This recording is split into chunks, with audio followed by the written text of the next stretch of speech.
Yes so हम quantum physics में आ रहे थे जहां पर हम क्वांटा फोटॉन को डिफाइन करने से पहले लाइट के डिफरेंट प्रॉपर्टीज को लिस्ट आउट किए थे। 15-16 प्रॉपर्टीज हमारे पास था और एक क्वेश्चन राइज किए थे कि इतनी सारी प्रॉपर्टीज रखने वाला लाइट जो है वो एक्चुअली बना किससे है, जिसमें सबसे पहला जो आंसर था एज यूजुअल न्यूटन की तरफ से आया था। उन्होंने इस लाइट को ऐसा पार्टिकल माना, कहा कि किसी लाइट सोर्स से लाइट पार्टिकल के फॉर्म में ट्रेवल करता है। उसकी कुछ प्रॉपर्टीज को उन्होंने एक्सप्लेन करने की कोशिश किया, लेकिन अल्टीमेटली जहां पर मास की बात आती है, जहां न्यूटन कहता है कि लाइट सोर्स से लाइट जो है वो पार्टिकल के फॉर्म में निकलता है, मतलब पार्टिकल का मास होना चाहिए। अगर कोई वो लाइट प्रोपेगेट कर रहा है तो उस सोर्स का मास कम होना चाहिए, जो कि एक्सपेरिमेंट के प्रूफ नहीं किया जा सका। और भी बहुत सारे प्रॉपर्टी थे जिसका एक्सप्लेनेशन उसके पास नहीं था, इसलिए न्यूटन की थ्योरी फेल हो गई। और उसके बाद फिर एक नेक्स्ट थ्योरी आता है, that was that wave theory, जिसको तुम लोगों ने 10th क्लास 12th क्लास में पढ़ा है, हाइगेंस ने दिया, जिसके बेसिस पर कहा जाता है कि लाइट जो है वो वेव्स के फॉर्म में ट्रेवल करता है। जहां पर क्वेश्चन किया गया कि किस प्रकार का वेव है, तो जवाब में आया कि ये मैकेनिकल वेव है। If this is the mechanical wave, तो मैकेनिकल वेव दो प्रकार के होते हैं, लॉन्गिट्यूडनल और ट्रांसवर्स, जिसमें पहले हाइगेंस कहता है कि ये लॉन्गिट्यूडनल मैकेनिकल वेव है। बाद में जब फ्रेनेल ने उसको ऑब्जेक्शन उठाया कि अगर ये लॉन्गिट्यूडनल वेव हुआ तो इसमें पोलराइजेशन नहीं होगा, तो फिर हाइगेंस ने उसको करेक्शन करते हुए कहा कि भाई ये एक्चुअली ट्रांसवर्स मैकेनिकल वेव है। और उसके बेसिस पर डिफरेंट प्रॉपर्टीज का एक्सप्लेनेशन बहुत अच्छे से किया। हाँ, सारे प्रॉपर्टीज का एक्सप्लेनेशन के लिए कुछ बीच में और थ्योरी एसोसिएट करना पड़ा, that is the concept of wave front, concept of secondary wavelets, इस तरह की चीजों को उन्होंने इंट्रोड्यूस किया अपने थ्योरी में। लेकिन फिर भी ये आगे जाकर के ये फेल हो गया। हमारे पास 3-4 प्रॉपर्टीज ऐसे थे जिनका एक्सप्लेनेशन वेव थ्योरी के पास नहीं था। पहला था photoelectric effect, Compton effect, black body radiation and specific heat of solids. ये 4 प्रॉपर्टीज ऐसे हैं जिसका एक्सप्लेनेशन ना तो प्योरली पार्टिकल थ्योरी के पास था, ना तो प्योरली वेव थ्योरी के पास था। सो कहा गया कि भाई yes, that wave theory it is not sufficient to explain the behaviour of light. साथ ही एक जो कांसेप्ट था वो ये था कि इसको इन्होंने मैकेनिकल वेव कहा, लेकिन मैकेनिकल वेव के लिए मीडियम की जरूरत पड़ती है, जिस मीडियम के बारे में हाइगेंस ने कहा दैट वाज द ईथर। ये मीडियम को एक्सपेरिमेंटली ना तो कोई फिजिक्स वाला ना तो कोई केमिस्ट्री वाला प्रूफ नहीं कर सका। बाद में इलेक्ट्रोमैग्नेटिक थ्योरी है, जहां पर इलेक्ट्रिक फील्ड और मैग्नेटिक फील्ड के म्यूचुअली परपेंडिकुलर ऑस्किलेशन से के परपेंडिकुलर डायरेक्शन पे लाइट प्रोपेगेट होता है। ये थ्योरी दिया गया अबाउट 1881 से 1887 के आसपास ये थ्योरी आया था। और तुम लोगों को 12th क्लास में एक चैप्टर इसमें चिपका दिया गया था कि इलेक्ट्रोमैग्नेटिक वेव्स क्या होते हैं, उसका बैंड क्या होता है, एक्सेट्रा एक्सेट्रा। वहां पर वो मीडियम के प्रॉब्लम तो सॉल्व कर ले, लेकिन अल्टीमेटली वो जो 4 प्रॉपर्टीज थे उनका एक्सप्लेनेशन इसके बाद थे। फिर बारी आती है मॉडर्न फिजिक्स का। हम 20th सेंचुरी में एंटर कर गए एंड द 14th दिसंबर 1900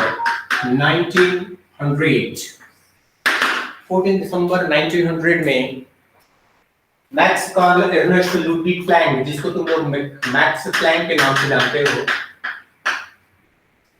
उसका पूरा नाम है Max Karl Ernest Ludwig Planck, उन्होंने लाइट का ड्वेल नेचर के बारे में बताया।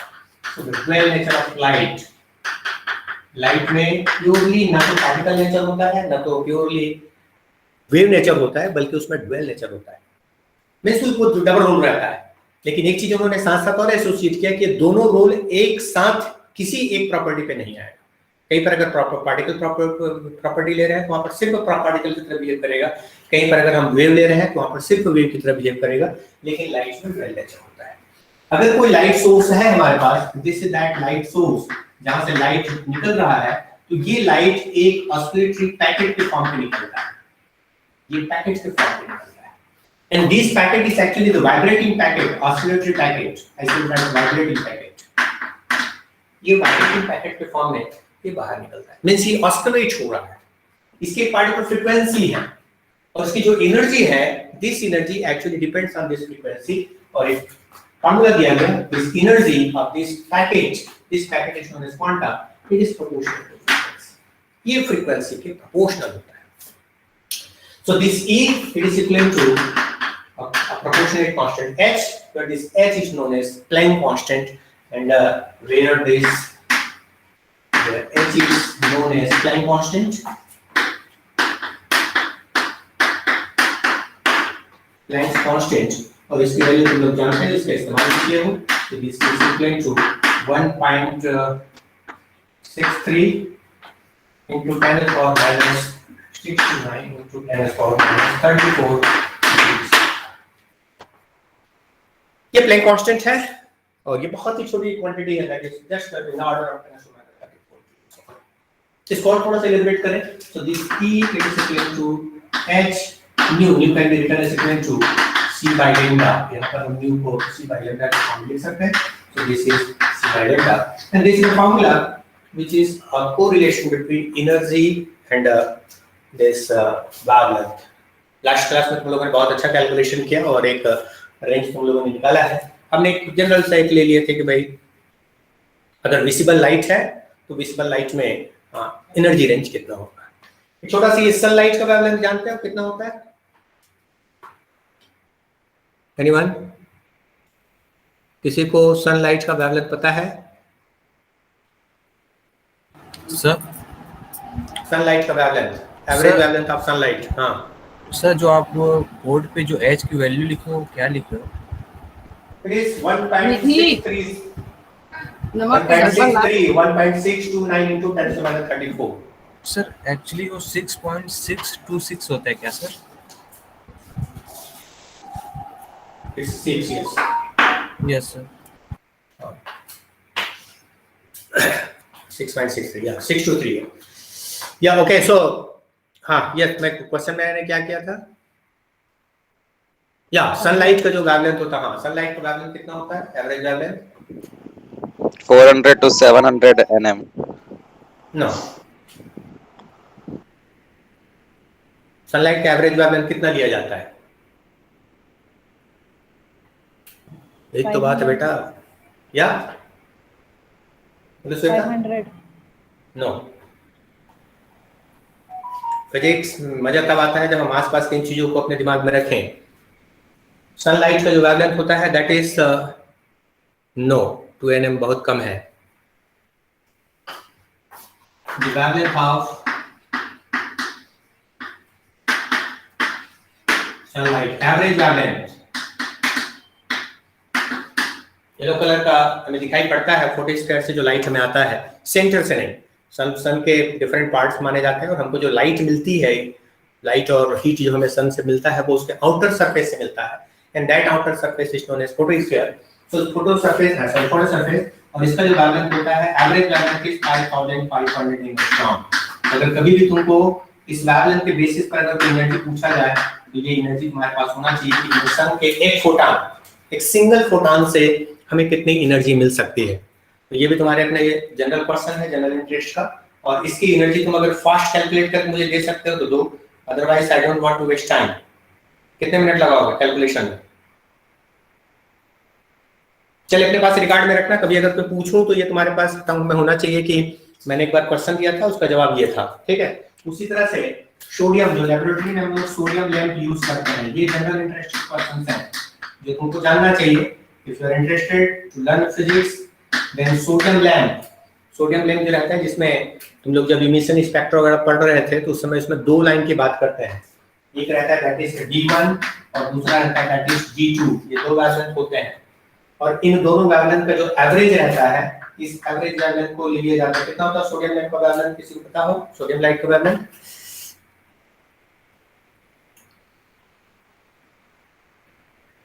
किसी आइडिया हो? This is 5893 ऐसे ये रहता है 5890 and this is 5896। इन दोनों का एवरेज जो रहता है वो इतना एंगस्ट्रॉम होता है। इसका भी एनर्जी तुम लोगों के पास कैलकुलेटेड होना चाहिए। तुम्हारे वाइवा का क्वेश्चन हो सकता है, ड्यूरिंग लैब तुमको पूछा जा सकता है। ये तो तुमने वेवलेंथ बता दी, एनर्जी कितना होता है। और जनरली ये चूंकि एक छोटी क्वांटिटी होती है इसलिए एनर्जी का जो यूनिट होगा उस यूनिट को तुमको इलेक्ट्रॉन वोल्ट में रखना चाहिए। Yes, so we are talking about this quantum theory of light, जहां पर ये कहा गया कि लाइट जो है वो एनर्जी पैकेट से फॉर्म में बाहर निकलता है and that energy packet is known as photon और this is known as quanta. इसको क्वांटा या फोटॉन कहा है। अब हमें ये जो स्टेटमेंट प्लैंक ने दिया है कि इसमें ड्वेल नेचर होता है, ये हमें इसमें प्रूव करनी है कि वास्तव में क्या फोटॉन में ड्वेल नेचर होता है। मतलब उसमें पार्टिकल नेचर भी होना चाहिए, उसमें वेव नेचर भी होना चाहिए, हमें ये प्रूफ करनी है। अब इसके लिए हमें ये जानना होगा कि पार्टिकल में कौन कौन से कैरेक्टरिस्टिक्स होते हैं और हमें ये चेक करना होगा कि ये जो फोटान है, ये क्वांटा है, उसमें वास्तव में क्या ये सारे कैरेक्टरिस्टिक्स हैं। वैसे भी हमें ये देखना होगा कि वेव्स में कौन कौन से कैरेक्टरिस्टिक होने चाहिए। कैरेक्टरिस्टिक मतलब स्पेसिफिक प्रॉपर्टी तो उसी में, तो कौन कौन से कैरेक्टरिस्टिक्स वेव में होता है, और इस फोटान में हम उसको वेरीफाई करेंगे क्या वास्तव में वो सारे कैरेक्टरिस्टिक होते हैं। So let us list out those characteristics of particle. चलिए पार्टिकल की प्रॉपर्टी क्या क्या होती है, मैं शायद लास्ट क्लास में इस पर थोड़ा बहुत हमने डिस्कस कर भी लिया था। So let us make a difference between waves and particles. So waves and particle. हमें फोटॉन को ऐसा वेव और ऐसा पार्टिकल में प्रूफ करनी है। सो वेव में पहली जो प्रॉपर्टीज होती है, एक तो वेलोसिटी होना चाहिए। पार्टिकल में भी वेलोसिटी हो सकता है, दैट वेलोसिटी में भी आइदर जीरो और कांस्टेंट, मतलब वेलोसिटी होता है। सेकंड, इसमें एनर्जी, इसमें भी एनर्जी होगा। ऑब्वियसली पार्टिकल में भी एनर्जी हो सकता है, और ये एनर्जी मैकेनिकल एनर्जी के फॉर्म में हो सकता है। अगर पार्टिकल रेस्ट में है तो पोटेंशियल एनर्जी के फॉर्म में रहेगा, मोशन में है तो काइनेटिक एनर्जी के फॉर्म में रहेगा। किसी पार्टिकुलर हाइट में मोशन में है तो that will be in form of some of kinetic and potential energy. Next is third one is particle में फ्रीक्वेंसी होनी चाहिए। पार्टिकल में फ्रीक्वेंसी होनी चाहिए, और सॉरी वेव में फ्रीक्वेंसी होनी चाहिए, और वेव में वेवलेंथ भी होनी चाहिए। अगर तुमको पूछा जाता है कि अगर किसी वेव को हम वेव कहते हैं तो किस आधार पे कहते हैं, हम ये वेरीफाई करते हैं क्या उसमें वेलोसिटी है, एनर्जी है, फ्रीक्वेंसी है, वेवलेंथ है। अगर ये सारी चीजें, हम उसमें शेप, साइज, चपटा है, गोल है, इस पे नहीं जाते। अगर ये अगर कोई प्रॉपर्टीज हैं तो हम कहते हैं कि yes that one is actually the wave. Particle के साथ भी वैसे ही, उसमें भी वेलोसिटी हो, दैट वेलोसिटी में भी नेग्लिजिबल, जीरो, मैक्सिमम, हाँ, एनर्जी दैट में भी काइनेटिक एनर्जी, पोटेंशियल एनर्जी, ये दो तो रहेंगे। इसके अलावा उसके पास होना चाहिए mass, and next one is momentum. Mass और मोमेंटम भी होना चाहिए। चारों कैरेक्टरिस्टिक अगर है किसी में तो हम उसको पार्टिकल कहते हैं। चलिए अब हम इसको फोटॉन को वेव की तरह पहले प्रूव करते हैं। So photon as a wave, photon as a wave। Photon light का ये है, सो ऑब्वियसली उसका जो स्पीड होगा that will be the speed of light. तो इसका जो वेलोसिटी होता है that v it is equal to c, तो उसमें वेलोसिटी है पहला पार्ट। क्लियर? कितना होगा फोटॉन की velocity? Speed of light. Speed of light, obviously वहां से निकल रहा है तो स्पीड ऑफ लाइट से वो निकलेगा। वैसे ही यहां पर हम उसको पार्टिकल नेचर में भी इसको ले सकते हैं। So this v is equal to c, तो दोनों केस में वेलोसिटी वाला पार्ट जो है that is clear. Second, energy की बात की जा रही है, तो एनर्जी फोटॉन के बारे में बता दिया था कि इसका जो एनर्जी होता है that e is equal to h nu. ये एनर्जी तो नेक्स्ट क्लास में बता ही दिया। हम इसी एनर्जी का इस्तेमाल करेंगे दोनों केस में। So that energy is also there, so this energy is equal to h nu. That energy may be wave as well as the same energy we can use for the particle। तो energy और velocity ये common property, common characteristics हैं wave और particle का, तो ये दोनों को मिल गया। What's about the frequency? अगर हमें दिया गया है तो फ्रीक्वेंसी कैलकुलेट कर सकते हैं। So nu it is equal to h upon e, ये इसका फ्रीक्वेंसी होता है। तो हम फ्रीक्वेंसी निकाल के बता सकते हैं कि जो फोटॉन है उस फोटॉन की एनर्जी इतनी है, उसका फ्रीक्वेंसी की वैल्यू इतना होगा। साथ ही साथ हम वेवलेंथ भी बता सकते हैं। Nu is equal to c by lambda is equal to h by e, calculate it for lambda. क्या होगा लैम्डा के लिए इसका value? Calculate for lambda hc by e hc by e।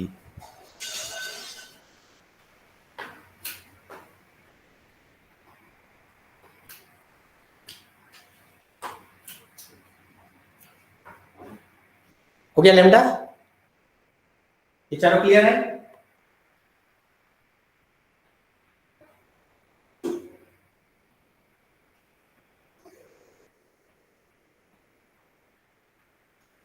So we can prove the photon has wave nature. This is velocity, this is energy, this is wavelength, and this is frequency. Frequency nu को c by lambda करो और उसको lambda के लिए solve करो, and this is the wavelength. तो हम ये इजीली प्रूव कर सकते हैं कि फोटॉन में वेव नेचर होता है। But what's about the particle? इसमें वेलोसिटी तो मिल गया, एनर्जी भी मिल गया, and what's about the mass of photon? किसी को आइडिया है फोटॉन का मास?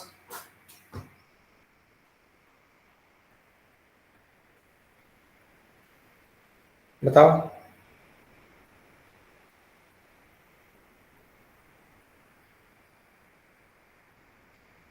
किसी को आइडिया है फोटॉन का मास?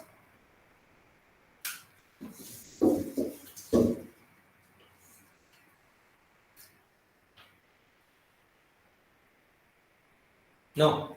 कितना होता है लाइट का मास?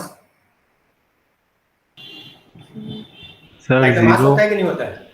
लाइट का मास होता है कि नहीं होता? सर जीरो होता है। शायद यही सर। पता- हाँ? सर शायद जीरो। हर्ष, सर तुम वो क्या कह रहे पार्टिकल इतना छोटा होता है कि उसका मास निकाल नहीं पाता। हो? ऐसा मतलब तुम तो न्यूटन के साथ हो गए, न्यूटन ने फिजिक्स पढ़े हो ना। न्यूटन ने कह दिया था कि नेग्लिजिबल मास होता है, मास नहीं होता है। हाँ, लाइट इज मास वेरी होता है इंटरेस्टिंग। लेकिन उसको मेजरेबल नहीं होता है सर, मतलब इतना नेग्लिजिबल होता है। नहीं, ऐसा कुछ नहीं है। मेजर करना चाहे मेजर कर सकते हो, हमारे पास तो एक्यूरेट डिवाइस है, we can measure the mass, we can अगर मेजर ना करें तो एक्सपेरिमेंटली हम उसको प्रूव कर सकते हैं। इसे प्रूफ तो कर सकते हैं लेकिन इतना कम होता है कि नेग्लिजिबल ही मानते हैं अपन। No. So this mass can be calculated, can be proved experimentally, can be observed. हम लोग उसको ऑब्जर्व भी करते हैं। अब अभी तक हम लोग चूंकि हमारा ऑब्जर्वेशन उतना की नहीं है, हम उतने डिटेल का ऑब्जर्व नहीं करते, तो थोड़ा सा उन चीजों को ध्यान नहीं देते, नजरअंदाज करने की आदत है। चलिए, इसका मास कैसे कैलकुलेट करते हैं?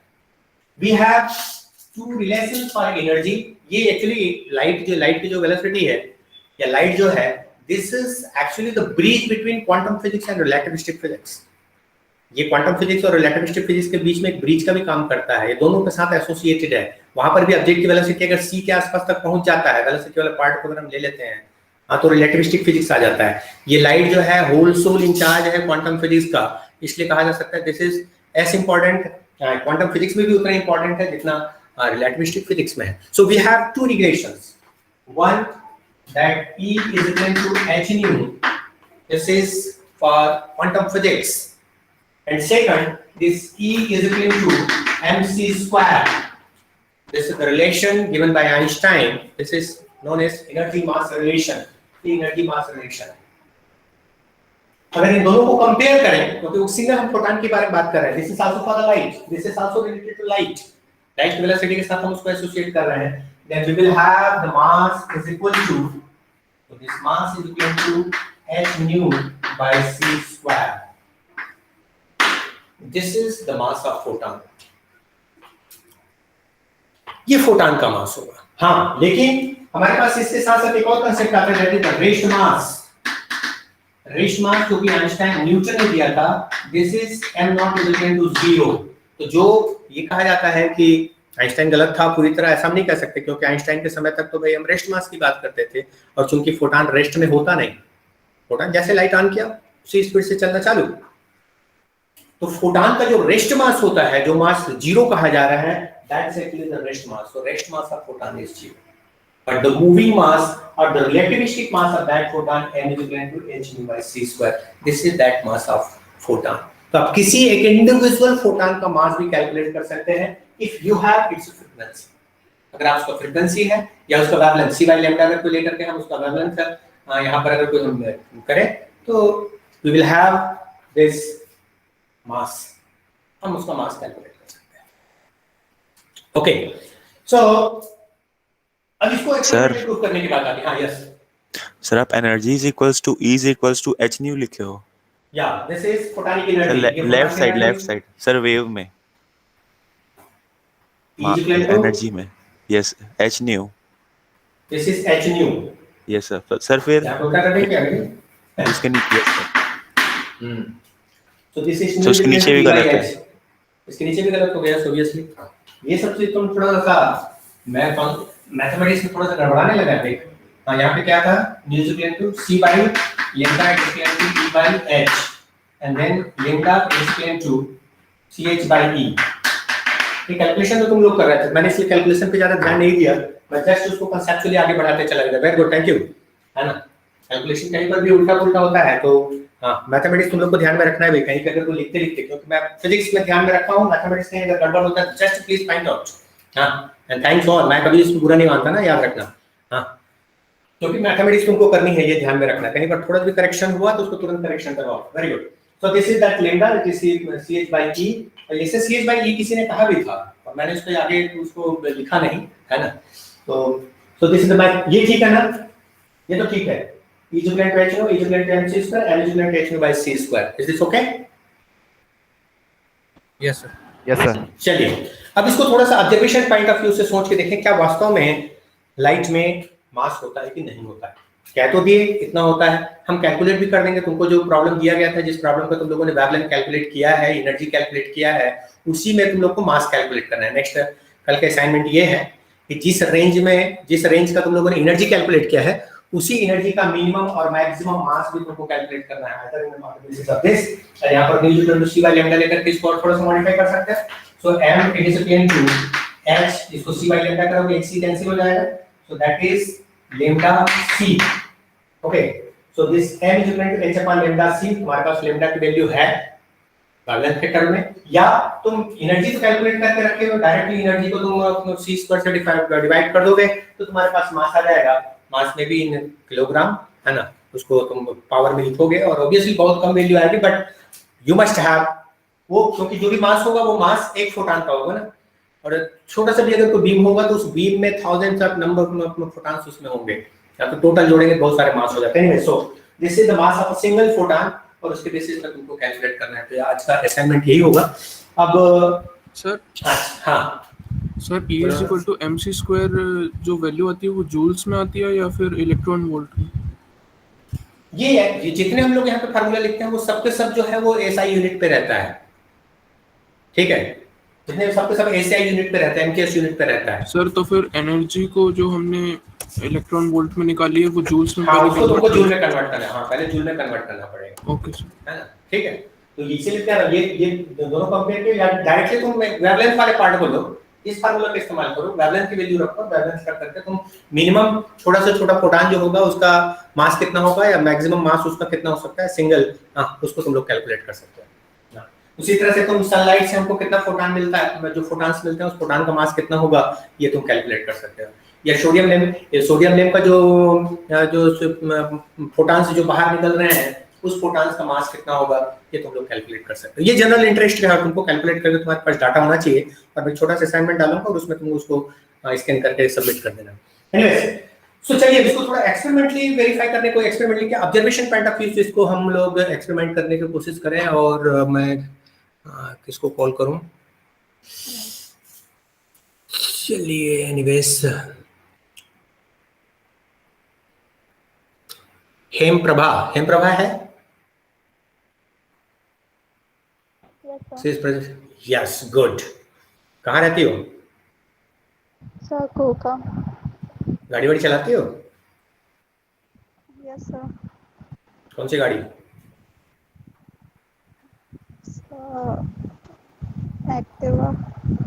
एक्टिवा चलाती हो? घबरा क्यों रही? मैं भी गाड़ी चलाने के लिए, चलाते हुए आने के लिए नहीं कहने वाला हूँ। हाँ, रात में कभी गाड़ी चलाई हो? सॉरी सर, फिर से बोलेंगे?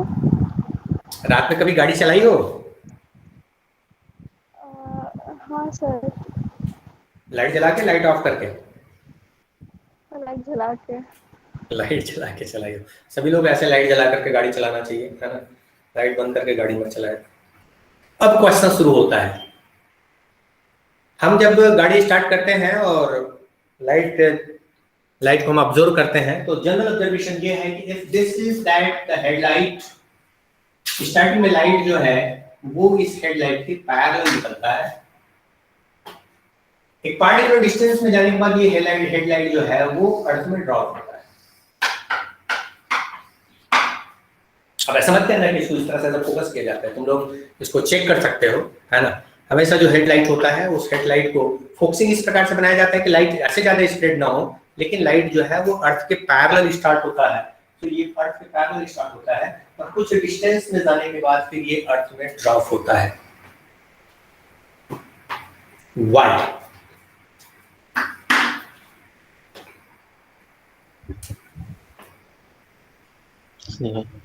लाइट के पास मास होता है सर। Very good. इसलिए क्योंकि इसमें नंबर्स ऑफ फोटॉन्स इतने ज्यादा हैं और ये फोटॉन्स के फॉर्म में बाहर निकल रहा है और उसमें मास होता है, और अगर कोई मास है तो उसमें ग्रेविटेशनल फोर्स लगेगा और जहां ग्रेविटेशनल अट्रैक्शन होगा वो अर्थ की तरफ बेंड होगा।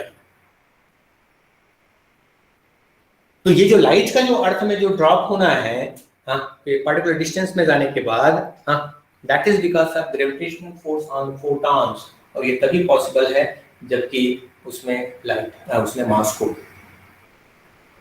इसका अगर तो तुमको डिटेल्स अगर कोई देखना है तो डिटेल्स में मुझे थोड़ा इतना बीच बीच में रिमाइंड करा दिया करो। इस बुक का मैं तुम लोग को राइट अप भेजने वाला था, है ना। शाम को मुझे कोई एक आध ने मैसेज ड्रॉप कर देना कि सर आप राइट अप अपलोड करने वाले थे करके, ठीक है। तो if you want to go to the details of this you can refer modern physics. Sir हाँ जी सर एक क्वेश्चन सर, जो आप अभी क्वेश्चन पूछे उसमें एक जो लाइट रे होता है वो एक निश्चित दूरी पे जाके सर वो बेंड हो जाता अर्थ है, में ड्रॉप होता है। Yes yes sir. सर तो एक वो निश्चित दूरी पे ही क्यों होता है सर, वो पास में भी हो जाना चाहिए था। नहीं, देखो क्या होगा, एक ये है कि तुम लोग मास होगा तो उसमें दो चीज और एक चीज और पढ़ रहे हो तुम लोग, दैट इज अगर कोई मास है और अगर कोई मोशन में है तो उसके साथ इनर्शिया भी होगा। भाई अगर कोई यहाँ से अगर कोई मास अगर कोई डायरेक्शन पे अगर कोई प्रोपेगेट हो रहा है स्टार्टिंग से तो इसमें थोड़ा सा मास की वजह से इनर्शिया भी होगा, और यहाँ पर जो ग्रेविटेशनल फोर्स लगेगा वो ग्रेविटेशनल फोर्स इस डायरेक्शन पे लग रहा है, तो दोनों का रिजल्टेंट आएगा तब तक ये यहाँ पे ड्रॉप होगा। तुम लोग इनर्शिया भी तो पढ़े हो ना। हाँ, अगर बैटरी रेस्ट में होता, ये रेस्ट में अगर कोई होता, ये अगर कोई पार्टिकल फोटॉन अगर कोई रेस्ट में है जो कि पॉसिबल नहीं है तो तुरंत ऐसे ड्रॉप होगा, लेकिन चूंकि वो मोशन में है इसलिए कुछ डिस्टेंस में आकर के ड्रॉप होगा। ठीक है, very good question.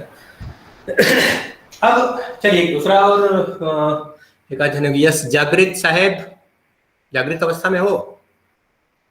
Yes sir. Very good. तो पार्टी वार्टी करते हो? Yes sir. अभी तो लॉकडाउन चल रहा है फिर भी? अच्छा 2-3 साल से नहीं किए हो। हाँ। ओके, तो शादी वाली पार्टी में तो कभी गए रहोगे? जाते कि नहीं जाते? Yes sir. तो जनरली एक ऑब्जर्वेशन ये है कि जब कभी भी हम लोग नाइट में शादी वाली पार्टी इस तरह से मना करके आ रहते हैं तो दूसरे दिन मॉर्निंग में जो है ना बॉडी जो है थोड़ा सा अनईजी लगता है।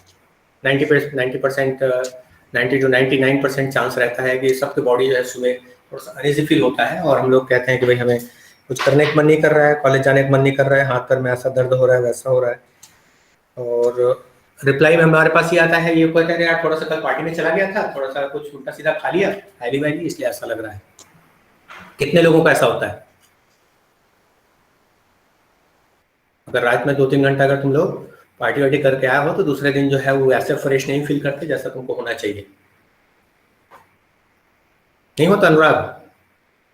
एकदम फ्रेश रहते हो हैं? नहीं लगता तुमको? थोड़ा सा भी डिफरेंस नहीं लगता? नो सर, नहीं लगता। अरे वाह, नहीं लगता अच्छी बात है। अरे मतलब तुम लोग ज्यादा टाइम तक रुके नहीं हो या वैसे पार्टी में गए नहीं हो जहां पर बहुत ज्यादा हाई इंटेंसिटी का लाइट हो। इस चीज को अभी तक मैंने कहा, देखो इसको जैसे तुम लोगों ने ऑब्जर्व नहीं किया था, ये जो मैंने सेकंड स्टेटमेंट दिया है इस स्टेटमेंट को नेक्स्ट टाइम जब कोई पार्टी से आओगे तो उसके पहले दिन तो सुबह को तुम ऑब्जर्वेशन रखना अपने आप में, और दूसरे दिन सुबह को तुम्हारा अपना ऑब्जर्वेशन रखना। बहुत कीन ऑब्जर्वेशन की जरूरत है, लाइटली ऐसे सिंपल से अगर ऑब्जर्व करोगे पता नहीं चलेगा तुमको। सर वो हाई इंटेंसिटी वाली लाइट में जाने के बाद यस अगर बाइट में अगर तुम हाई इंटेंसिटी का लाइट में हो, बहुत हाई इंटेंसिटी के लाइट में हो या बहुत समय तक तुम टीवी के सामने हो, तो टीवी के सामने रहने से रेडिएशन का इफेक्ट जो पड़ता है, इस प्रकार की जो बातें कही जाती है ना, that is the effect of photons. क्या होता है कि इतनी सारी मात्रा में फोटॉन्स मैसिव फॉर्म में तुम्हारे बॉडी में गिर रहा है, तुम्हारे बॉडी के सेल्स और टिश्यूज के ऊपर ड्रॉप हो रहा है। तो ये मास जब तुम्हारे बॉडी के सेल्स और टिश्यू में ड्रॉप होगा, और high intensity means more numbers of photons, याद रखना जितनी ज्यादा इंटेंसिटी लाइट है मतलब ज्यादा से ज्यादा फोटॉन्स तुम्हारे बॉडी में ड्रॉप होता है। तो अपने आप को ये हाई इंटेंसिटी के लाइट से बचा के रखना, क्योंकि जितना ज्यादा हाई इंटेंसिटी का लाइट तुम पे पड़ेगा उतना ही फोटॉन्स तुम्हारे बॉडी पे पड़ रहा है और तुम्हारे बॉडी के सेल्स और टिश्यू को डिस्टर्ब करता है। आंख में देखा ना, कहा जाता है ना 2-3 चीज, आंख में मोबाइल्स का रेडिएशन का इफेक्ट पड़ता है भैया, उसमें इलेक्ट्रॉन्स के साथ साथ फोटॉन्स भी तुम्हारे आंख में जा रहा है, उसका जो मास है वो मास तुम्हारे आंख में पहुंच रहा है ना।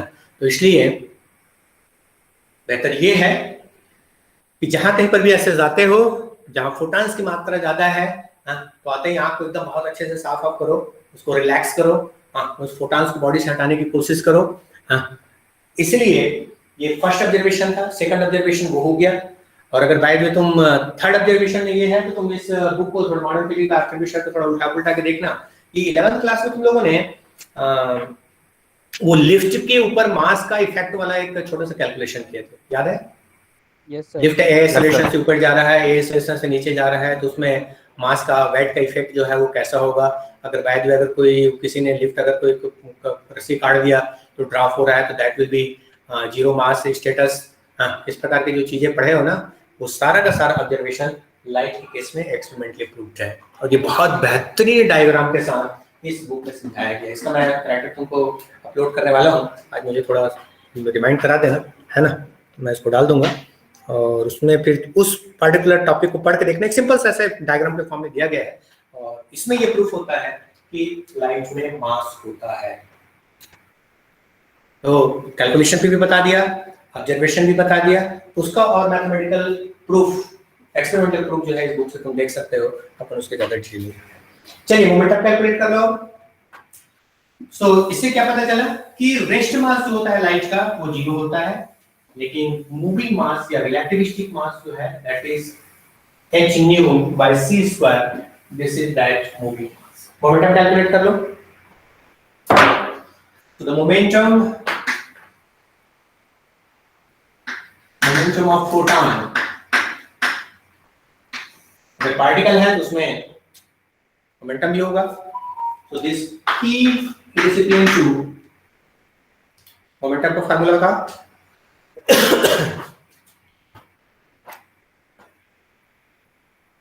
mass into velocity. Mass into velocity. तो this mass will be relativistic mass, यही मास लेंगे जो हम यहाँ पे लें, क्योंकि रेस्ट मास तो जीरो होगा। एंड दैट वेलोसिटी लाइट के केस में है तो velocity we have to take equal to c। अगर कोई मैकेनिकल बॉडी होता है तो हम m भी लेते हैं, है ना? यहाँ पर हम इसको लेंगे mass multiplied by the speed of light, velocity of light, that will B c। अब इस m की वैल्यू यहाँ से रख दो, so this is equal to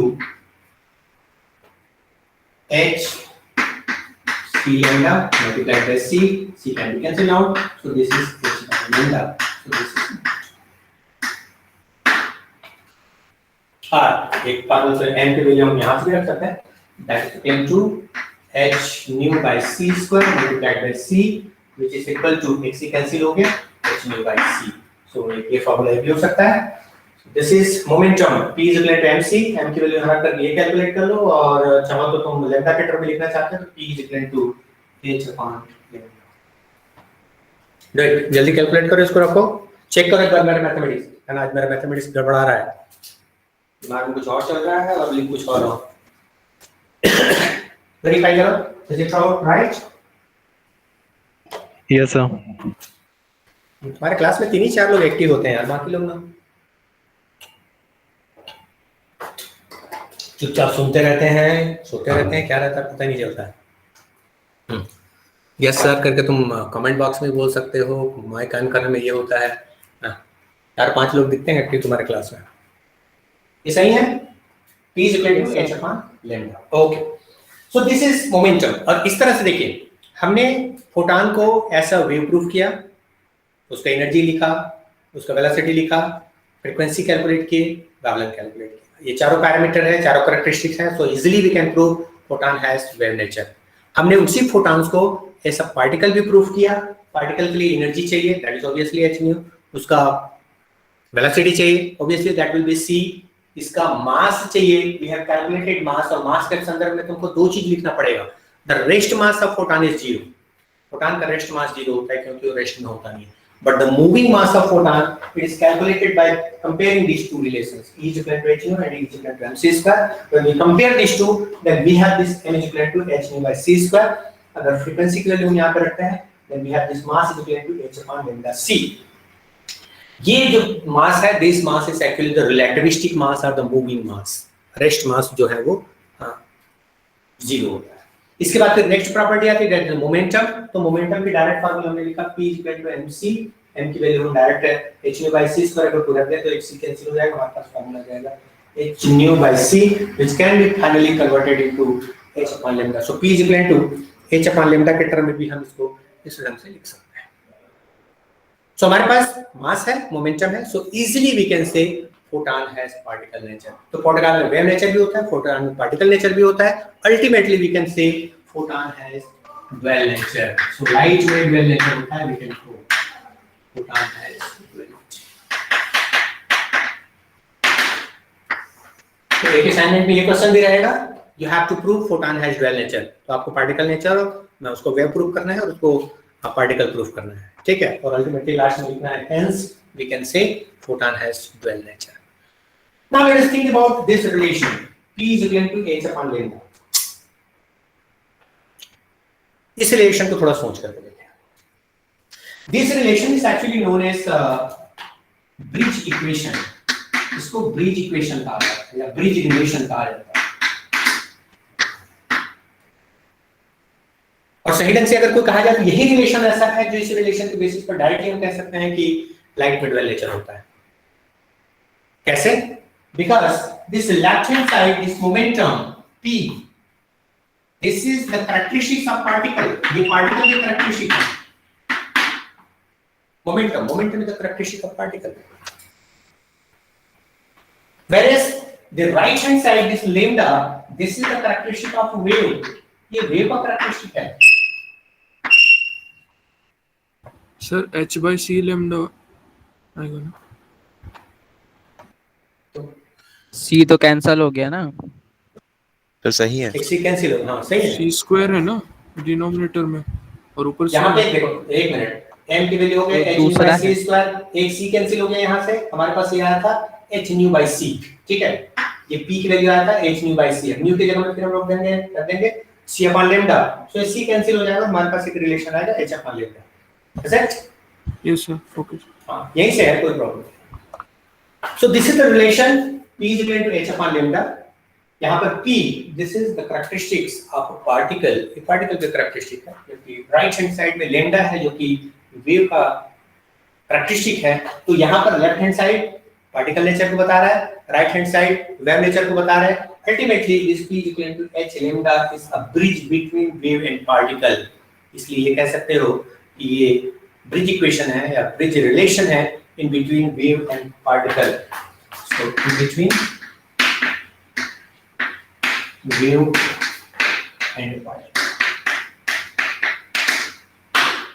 So this is a bridge relation or bridge equation between wave and particle. क्या तक हो गया? किसी को कोई क्वेश्चन?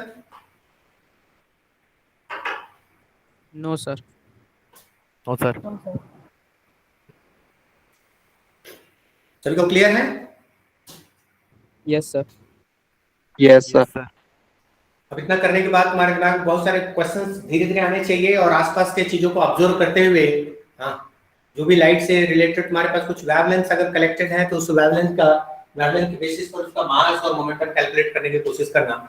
अगर बाय द वे तुम ट्यूबलाइट का वेवलेंथ कितना होता होगा? घर में जो ट्यूबलाइट लगा होता है गूगल करके देखना, है ना, उसका वेवलेंथ कितना होता है। अगर तुम्हारे पास कोई लेजर सोर्स है, हाँ, तो लेजर के बारे में, लेजर का वेवलेंथ देखना और उस लेजर के से निकलने वाले जो फोटॉन्स हैं उसका मास निकाल करके देखना, है ना। तो ये सारी जो चीजें हैं जो जनरल इंटरेस्ट की हैं, अगर तुमको वेवलेंथ दिया गया है या फ्रीक्वेंसी दिया गया है then you can easily calculate mass of photon. But remember this, वो जो मास होगा that mass is actually the mass of a single photon.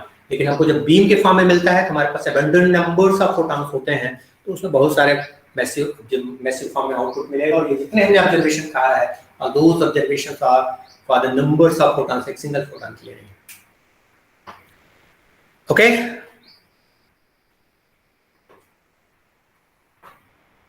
Yes sir. चलिए 2 मिनट के अंतर्गत अटेंडेंस दो, तब तक फिर मैं असाइनमेंट पे थोड़ा डिस्कशन कर लेता हूँ। कुछ अटेंडेंस दे डालो जल्दी से।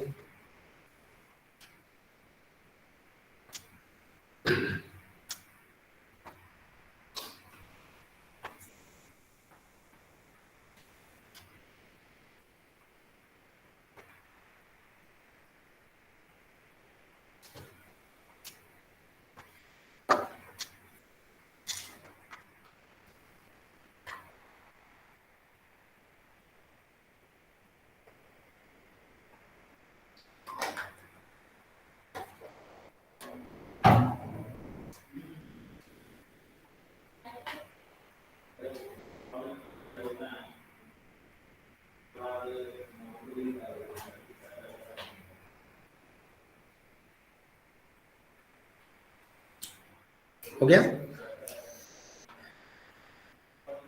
Yes sir. सो कल के क्लास में हम लोग फिर इसको थोड़ा सा और हल्का सा ओवरव्यू मैं करूंगा। आज एक दो असाइनमेंट में दूंगा, उसको आज रात तक ही बनाना है। मैं अभी असाइनमेंट सबमिट क्लियर कर दूंगा। हाँ, कल आने से पहले, क्योंकि कल शायद क्लास नहीं है मेरी ना, ट्यूसडे को आई थिंक कल क्लास नहीं है मेरी। देखो तो टाइम। हाँ, कल क्लास नहीं है। ओके, तुमको एक दिन टाइम मिल जाएगा असाइनमेंट करने के लिए, तो मुझे शाम को थोड़ा सा रिमाइंड कराना है। एक तो तुमको मैं वो बुक का, ये बुक जो model physics biochemistry book upload करूंगा, दूसरा ये असाइनमेंट मैं डाल दूंगा शाम तक, है ना। कल भर तक तुम्हारे पास टाइम रहेगा उस बुक को थोड़ा सा ओवरव्यू करना। इससे रिलेटेड कुछ लेक्चर्स मेरे यूट्यूब चैनल पे है, तो उसको भी तुम देख लेना। ये लेक्चर रिकॉर्डेड है, इसको भी मैं डाल दूंगा डालने के लिए। और इसमें किसी प्रकार का कोई क्वेश्चन नहीं है तो this is very very very good. अगर क्वेश्चन नहीं है तो क्वेश्चन नहीं आने के दो ही कारण हो सकते हैं, या तो तुमको 0 समझ में आया है, या तुमको 100% समझ में आ गया है। चलिए, एक आध बताओ भाई, समरी कर दो आज की क्लास में हमने क्या क्या किया है। Nandini Gupta,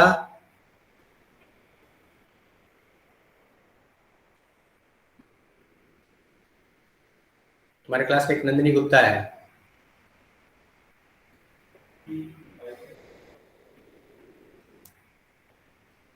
very good. मुस्कान गुप्ता,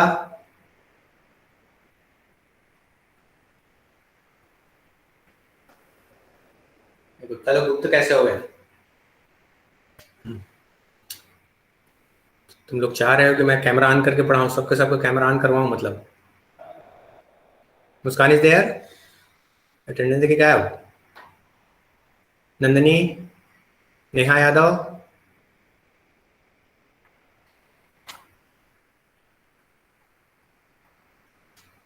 और क्या क्या? हाँ, मुस्कान का मैसेज आया, good. So yes, we prove that light has photon has dual nature. Okay. एक टर्म आता है, that is the quantization of light। ये पढ़े हो? क्वांटाइजेशन टर्म पढ़े हो? The term quantization।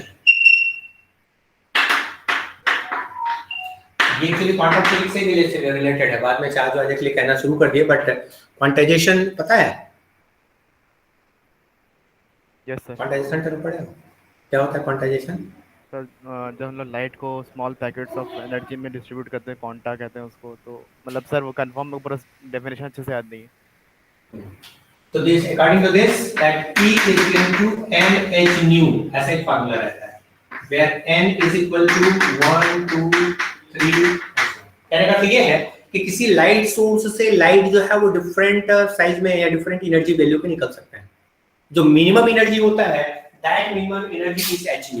ये h nu के बराबर होता है। मतलब किसी भी लाइट सोर्स से लाइट जो निकलेगा उसकी मिनिमम वैल्यू जो होगा वो h। जैसे हम लोग अभी तक एलिमेंट्री चार्ज इलेक्ट्रॉन को लेकर के चलते हैं, इलेक्ट्रॉन के चार्ज को एलिमेंट्री चार्ज कहते हैं। जितने भी चार्ज होता है उसको उस इलेक्ट्रॉनिक चार्ज के, उस इलेक्ट्रॉन के चार्ज के इंटीजर मल्टीपल के फॉर्म में लेते हैं, फ्रैक्शन के फॉर्म में नहीं लेते। हालांकि क्वार्क में उसको फ्रैक्शन के फॉर्म में लेने लगे, लेकिन हम लोग जनरली अभी तक प्रैक्टिस में यही करते हैं कि इलेक्ट्रॉन को मिनिमम मान करके, इलेक्ट्रॉन के चार्ज को मिनिमम मान करके इंटीजर। वैसे ही सबसे मिनिमम जो छोटा फोटॉन होता है उसकी एनर्जी जो है वो h nu के बराबर होता है, और बाकी जो फोटॉन्स है उसी के इंटीजर मल्टीपल के बराबर उसकी एनर्जी हो सकती है। मतलब एक लाइट सोर्स से लाइट जो निकल रहा है उसकी मिनिमम एनर्जी h nu होगा, 2h nu हो सकता है, 3h nu हो सकता है, 4h nu हो सकता है, इस तरह से NH nu तक पहुंच सकता है, लेकिन फ्रैक्शन के फॉर्म में नहीं होता। This is the quantization of energy या क्वांटाइजेशन ऑफ फोटॉन्स। इसको फोटॉन्स का क्वांटाइजेशन कहा जाता है या क्वांटाइजेशन ऑफ फोटोनिक एनर्जी कहा जाता है। ओके, तो यदि हम देखेंगे, हाँ, ये n की वैल्यू और कहाँ पे यूज में आएगा। तुम लोग क्वेश्चन नहीं करते, इसमें मजा नहीं आता है। तुम लोग को नाम लेके बोलना पड़ेगा कि हाँ चल भाई। तो ये अनंता मंडल बाद में क्यों अपने अटेंडेंस दिया? गैप थे क्या? अनंत है कि अनंता है? सर अनंत। हाँ, कहाँ गायब हो गए थे तुम अटेंडेंस देने के समय? अभी कैसे अटेंडेंस दिया बाद में?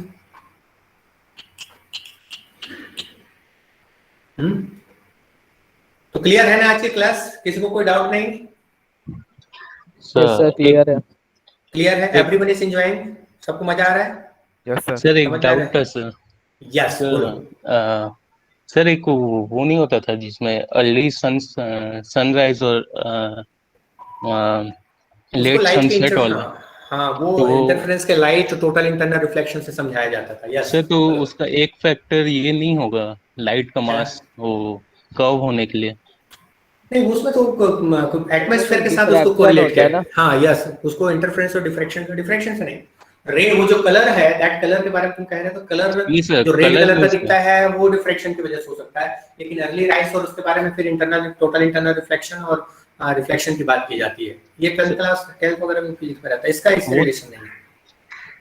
नहीं सर, तो भी इसका एक फैक्टर लगता है ना कि लाइट ऐसा चलिए, अगर हो सकता है, चलिए उसको कोरिलेट करने की कोशिश करते हैं, सर्च मारते हैं। मैंने भी इस बारे में सोचा नहीं था, यदि अगर कोई ऐसा क्वेश्चन है तो इसको अपन सोच के देख सकते हैं, है ना, कि लेकिन जनरली उसको रिफ्लेक्शन और लेकिन वो तो रिफ्लेक्शन की वजह से ड्रॉप हो रहा है ना, वो हाँ mass की हाँ वजह से टोटल, थोड़ी हाँ होगा। वो टोटल नहीं, इंटरनल रिफ्लेक्शन के थ्रू उसको दिखाया नहीं, जाता है, वो उसमें वेव agree नेचर कर को रहा लिया जाता है, हाँ वो वेरी गुड, उसको वेव नेचर के थ्रू एक्सप्लेन करने की कोशिश की जाती है। तुम कहना ये चाह रहे हो कि हम उसको पार्टिकल नेचर या वेव नेचर के थ्रू अगर सोचे तो मास का इफेक्ट हो सकता है क्या, चलिए सोच के देखते हैं, तुम भी कैलकुलेट करके देखना, हम भी सोचेंगे, ठीक है। चलिए इसको ऐसे ऐसे हाँ किसी प्रोजेक्ट की तरह इसको हम लोग हल करने की कोशिश करते हैं, वेरी गुड क्वेश्चन, सोचते हैं इसमें, ओके। बाकी लोग भी इसमें सोचना शुरू करो भाई। हाँ क्या नाम है तुम्हारा? गुणानिधि, गणनिधि, क्या नाम है तुम्हारा, नाम का प्रोनाउंसिएशन? गुणनिधि सर, ए गुणनिधि, साइलेंट है सर। एक, अरे यार ये तो खतरनाक है यार, हाँ, अंग्रेजी और हिंदी में सर अंग्रेजी और हिंदी में यही तो एक कंट्री है, हाँ, गुणानिधि, इंग्लिश में गुणनिधि, सर अड़ा नहीं है सर इंग्लिश में। हाँ गुणनिधि, ओके। और कोई?